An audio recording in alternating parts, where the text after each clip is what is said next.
Start. मनुष्य की अंतर्निहित पूर्णता को अभिव्यक्त करना ही शिक्षा है। ज्ञान मनुष्य में स्वभाव सिद्ध है। कोई भी ज्ञान बाहर से नहीं आता, सब अंदर ही है। हम जो कहते हैं कि मनुष्य जानता है, यथार्थ में मानस शास्त्र संगत भाषा में हमें कहना चाहिए कि वह आविष्कार करता है, अनावृत या प्रकट करता है।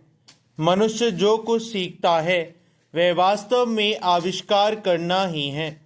आविष्कार का अर्थ है मनुष्य का अपनी अनंत ज्ञान स्वरूप आत्मा के ऊपर से आवरण को हटा लेना।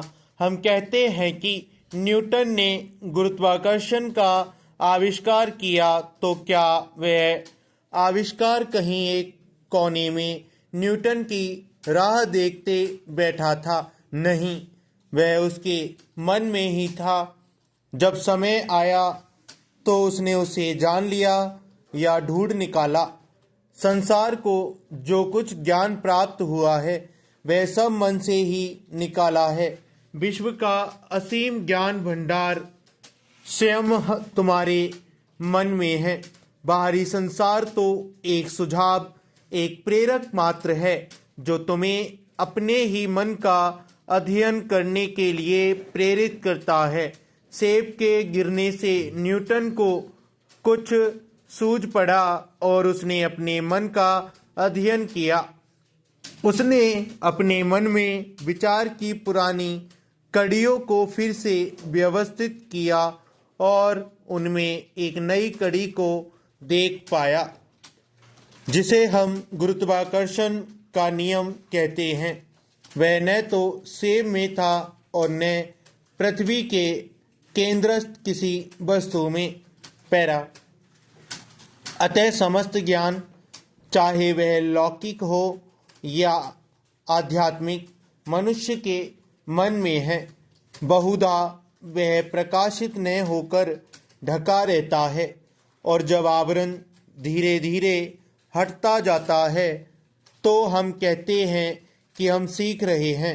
ज्यों ज्यों इस आविष्करण की क्रिया बढ़ती जाती है, त्यों त्यों हमारे ज्ञान की वृद्धि होती जाती है। जिस मनुष्य पर से यह आवरण उठता जा रहा है वह अन्य व्यक्तियों की अपेक्षा अधिक ज्ञानी है, और जिस पर यह आवरण तह पर तह पड़ा हुआ है वह अज्ञानी है। जिस पर से यह आवरण पूरा हट जाता है वह सर्वज्ञ सर्वदर्शी हो जाता है। चकमक पत्थर के टुकड़े में अग्नि के समान ज्ञान मन में निहित है, और सुझाव या उद्दीपक कारण ही वह घर्षण है जो उस ज्ञानाग्नि को प्रकाशित कर देता है। सभी ज्ञान और सभी शक्तियां भीतर हैं। हम जिन्हें शक्तियां प्रकृति के रहस्य या बल कहते हैं वे सब भीतर ही हैं। मनुष्य की आत्मा से ही सारा ज्ञान आता है। जो ज्ञान सनातन काल से मनुष्य के भीतर निहित है उसी को वह बाहर प्रकट करता है, अपने भीतर देख पाता है। पैरा। वास्तव में कभी किसी व्यक्ति ने किसी दूसरे को नहीं सिखाया। हम में से प्रत्येक को अपने आप को सिखाना होगा।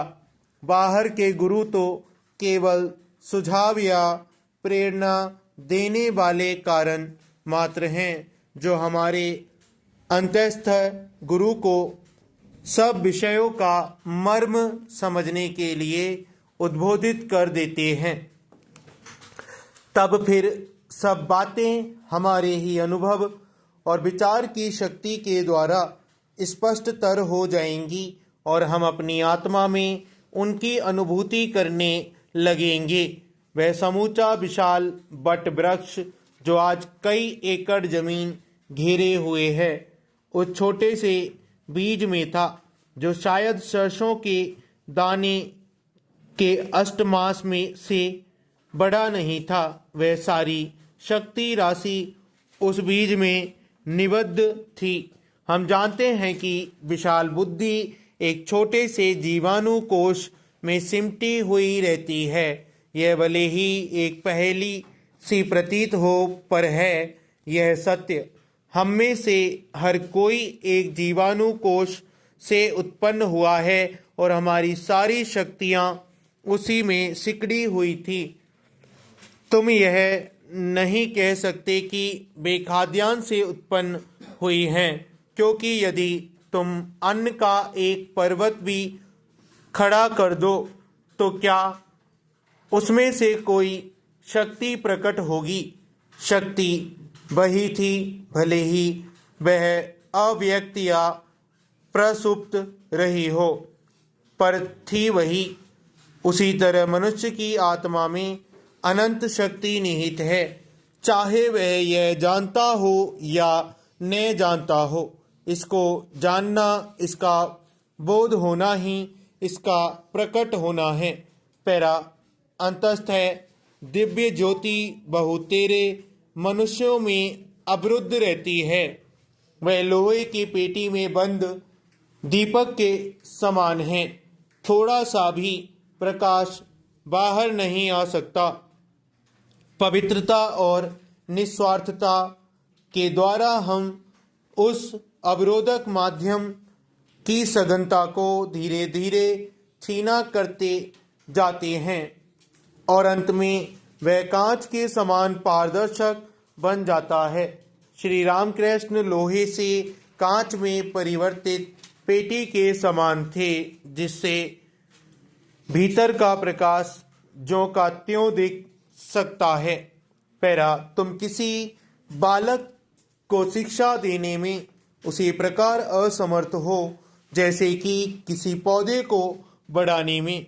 पौधा अपनी प्रकृति का विकास आप ही कर लेता है। बालक भी अपने आप को शिक्षित करता है, पर हाँ, तुम उसे अपने ही ढंग से आगे बढ़ने में सहायता दे सकते हो। तुम जो कुछ कर सकते हो वह निषेध आत्मक ही होगा, विधियात्मक नहीं। तुम केवल बाधाओं को हटा सकते हो और बस ज्ञान अपने स्वाभाविक रूप से प्रकट हो जाएगा।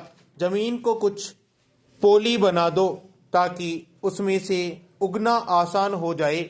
उसके चारों ओर घेरा बना दो और देखते रहो कि कोई उसे नष्ट न कर दे। उस बीज से उगते हुए पौधे की शारीरिक बनावट के लिए तुम मिट्टी, पानी और समुचित वायु का प्रबंध कर सकते हो और बस यही तुम्हारा कार्य समाप्त हो जाता है। वह अपनी प्रकृति के अनुसार जो भी आवश्यक हो ले लेगा। वह अपनी प्रकृति से ही सबको पचाकर स्वयं अपने आप को शिक्षित करता है। शिक्षक ऐसा समझकर ही वह शिक्षा दे रहा है, सब कार्य बिगाड़ डालता है। समस्त ज्ञान मनुष्य के अंतर में अवस्थित है। उसे केवल आवश्यकता है जिससे उद्योग धंधे की वृद्धि और विकास हो, जिससे मनुष्य नौकरी के लिए मारा फिरने के बदले अपनी आवश्यकताओं की पूर्ति के लिए पर्याप्त कमाई कर सके और आपातकाल के लिए संचय भी कर सके। पैरा सभी प्रकार की शिक्षा और अभ्यास का उद्देश्य मनुष्य निर्माण ही हो। सारे प्रशिक्षणों का अंतिम ध्येय मनुष्य का विकास करना ही है। जिस प्रक्रिया से मनुष्य की इच्छा शक्ति का प्रवाह और प्रकाश संयमित होकर फलदायी बन सके, उसी का नाम है शिक्षा। आज हमारे देश को जिस चीज की आवश्यकता है वह है लोहे की मांसपेशियां और फौलाद के स्नायुओं, दुर्दमनीय प्रचंड इच्छा शक्ति जो सृष्टि के गुप्त तथ्यों और रहस्यों को भेद सके और जिस उपाय से भी हो अपने उद्देश्य की पूर्ति करने में समर्थ हो, फिर चाहे उसके लिए समुद्र तल में ही क्यों न जाना पड़े, साक्षात मृत्यु का ही सामना क्यों ना करना पड़े, हम मनुष्य बनाने वाला धर्म ही चाहते हैं, हम मनुष्य बनाने वाला सिद्धांत ही चाहते हैं।